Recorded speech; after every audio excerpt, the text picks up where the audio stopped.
आमच्या ईद आल्यानंतर दारू पिऊ नका, ही स्पर्धा अशीच वाढत जाईल, वातावरण खराब होईल. काय आहे की मला माहित आहे, ठीक आहे ना बाबा, आमची ईद आहे, मग तुम्ही सन्मान करणार का? आमची भावनाचा आदर करणार का तुम्ही? आणि कशाला, ज्यांना जे सण साजरा करायचे आहे ते साजरा करू द्या ना. आम्हीही साजरा करतो, मीही दिवाळी साजरा करतो, मीही रक्षाबंधन मानतो.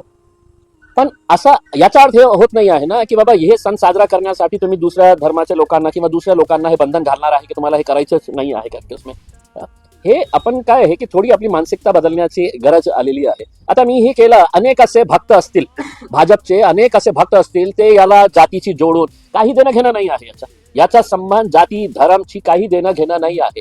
तुम्ही हे जे फालतू धंदे करू लागलेले आहे, देशासमोर कोणते मुद्दे महत्वाचे आहे ते मुद्दे न घेता तुम्ही मला सांगणार आहे की मी देशामध्ये आज प्रमुख मुद्दा हे आहे की आज महाराष्ट्रामध्ये मटनची आणि चिकनची दुकानं उघडणार का नाही उघडणार.